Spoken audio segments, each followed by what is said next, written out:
की शरणागति करते हुए और निरंजन ज्ञान का, निरंकार ज्ञान का उपदेश किया है जलंधर को श्री शुक्राचार्य जी महाराज ने। निरंकारी ज्ञान का उपदेश करके परमात्मा की शरणागति दी और नास्तिक के पद को दूर करके जलंधर को, और अब जलंधर के लिए पुनः शुक्राचार्य जी ने भड़काया। अब देवासुर संग्राम होता है, देवताओं का असुर का जलंधर का संग्राम हुआ है, भयंकर युद्ध हुआ।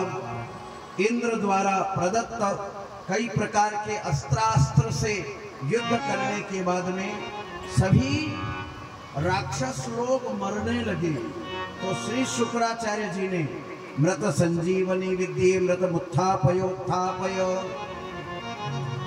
ओम क्रां क्लीं क्रों ग्लौं ग्लीं ग्लुं सः हुं फट् सिद्ध्यै नमः। मृत संजीवनी विद्ये मृत मुत्थापयोत्थापय हम हम ओम हुं फट्।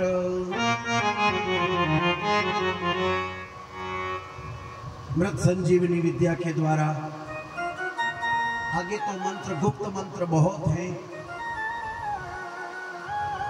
पर जिनको स्वयोनिरिव पार्वती, जैसे भगवती आपकी अपनी प्रकृति को गुप्त रखती हो, इसी प्रकार इन मंत्रों को भी गुप्त रखना चाहिए।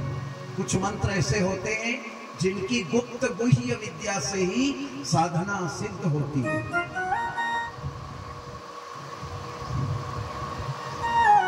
तो आगे के चरित्र में मृत संजीवनी विद्या के द्वारा मृत महामृत्युंजय ओम होम जुम सह ओम भूर्भुवः स्वः ओम त्र्यंबकं यजामहे सुगंधिं पुष्टिवर्धनम्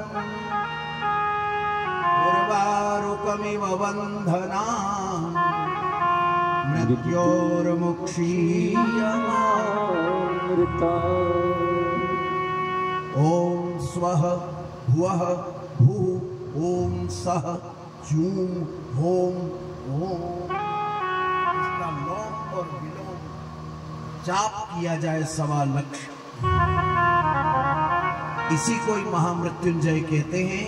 और मृत संजीवनी विद्या और थोड़ी और भी दूसरी है जो गुप्त रखने जैसी होती है। उस विद्या के जाप और पाठ के द्वारा अगर जो रोग से ग्रस्त है या किसी के द्वारा तंत्र क्रिया विधि करवाई गई हुई हो, या कुछ परिवार में घर में डॉक्टरी से छुटकारा नहीं मिलता हो। एक और बात है, हमारी धन संपत्ति जो है 2 प्रकार की होती है, दैविक संपदा और आसुरिक संपदा।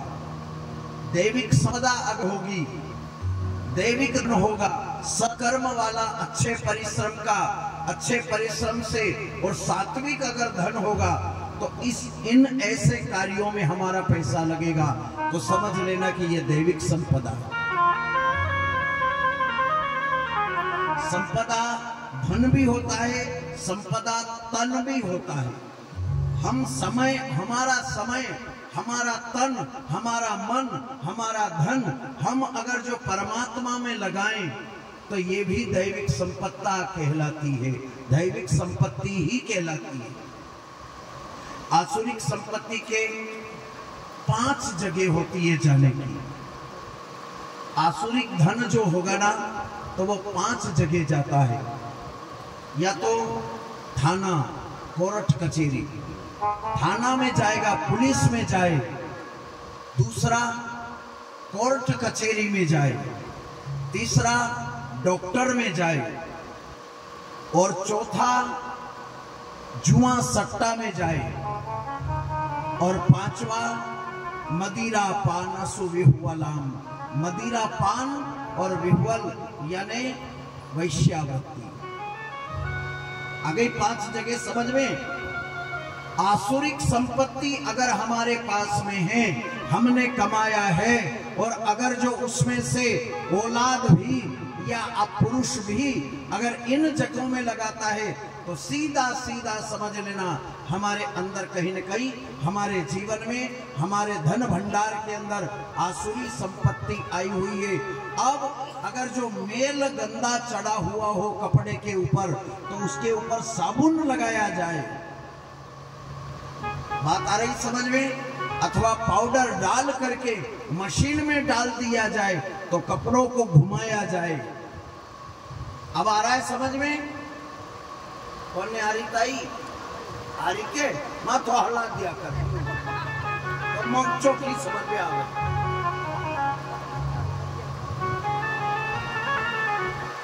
5 जगह अगर संपत्ति हमारी सदुपयोग में जा रही है अगर,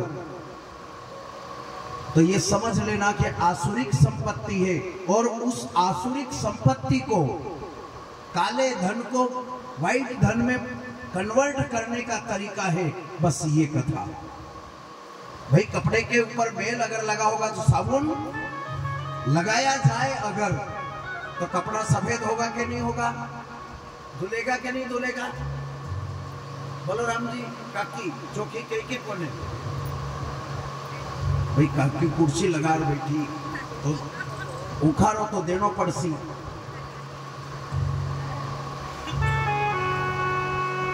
कहने का तात्पर्य हमारा यह है मेरे राम जी, सत्कर्म में, अच्छे कर्मों में उस चीज को लगाएं, सत्कर्म में हमारे समय को, हमारे जीवन को, हमारे धन को लगाएं, जिससे एक मेन पॉइंट की बात यह है, भगवान के दरबार में खोपरे का बूरा होता है ना, प्रसाद, नारियल खोपरा बूरा होता है, उसको आपके इधर क्या बोलते हैं? बूरा ही कहवे ना, जो पीसा हुआ आता है, खोपरा पाक बनता है, मिठाई बुरा आता है नहीं आता है, खोपरे का, नारियल का घिसा हुआ किलो पैकेट में बाजार में मिलता है, उसका नाम क्या है? खोपरे का बुरा, यानी बुरा चूर्ण टाइप का बारीक पीसा हुआ होता है मशीन से, तो उसे क्या कहते हैं? बुरा। ठीक है ना? अब अगर जो लाए, किसी ने कहा कि जाओ प्रसाद के खोपरे का बुरा लेकर के आ जाओ, खोपरे का बुरा मतलब नारियल, सूखे नारियल का बुरा, तो वो लेकर के आए और ला करके भगवान के चरणों में रख दिया, तुलसी का पत्ता पधरा दिया, और तुलसी का पत्ता पधरा करके शक्कर का बुरा मिला करके, खंड मिला करके, और बढ़िया भोग लगा करके सत्यनारायण की कथा करवा ली, या अभी कथा में भोग लग जाए, और प्रसाद जब बटने का टाइम हो, आरती होने के बाद, तो मेरे प्रभु उसका नाम तो खोपरे का बुरा है। बुरा मतलब खराब। बुरा के 2 अर्थ निकलते हैं, बुरा यानी खराब।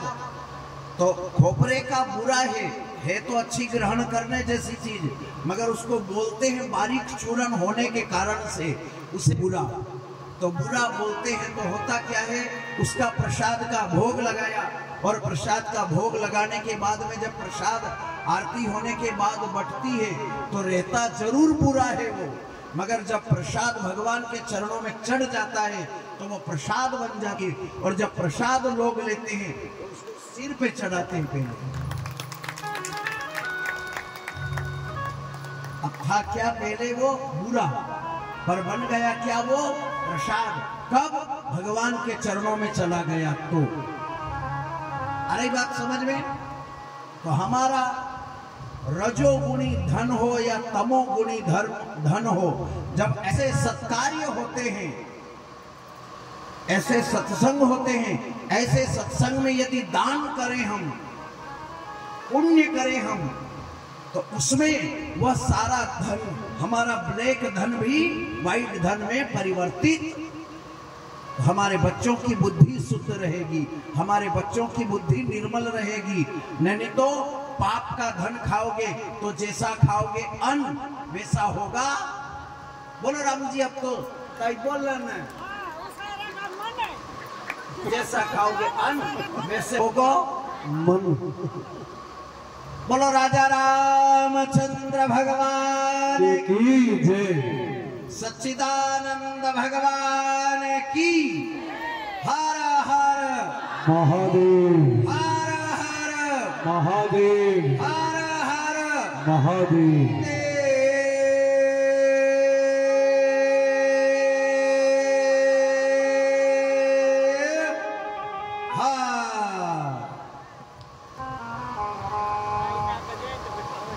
परमात्मा के नाम का गुणानुवाद करना। एक और बात, गर्मी के दिन है, ऐसी बात सुन ले यहाँ भी, गर्मी के ने और गर्मी में बड़ी देर से गए हो जाए घर सुन। आप लोग अगर कथा में जल्दी पधारे, फिर उधर आप लोगों के दूध का, कुछ लोगों के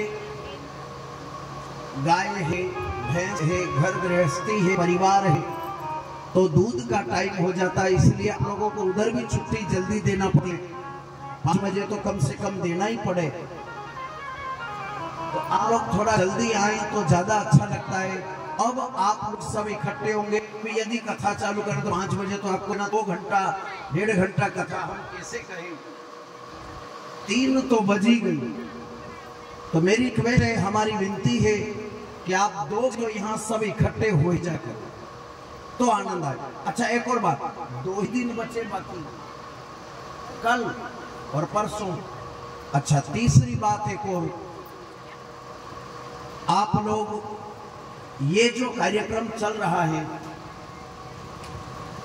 ये कार्यक्रम भगवान शिव के और परमात्मा के भरोसे ही चल रहा है, भगवान ही पूरा करेगा। मगर थोड़ा बहुत तो हम लोगों को भगवान ने दायित्व दिया है, यानी थोड़ी बहुत भगवान ने हमारे ऊपर भी डिपेंड किया कि तू तेरी इच्छा से जो करना चाहे सो कर।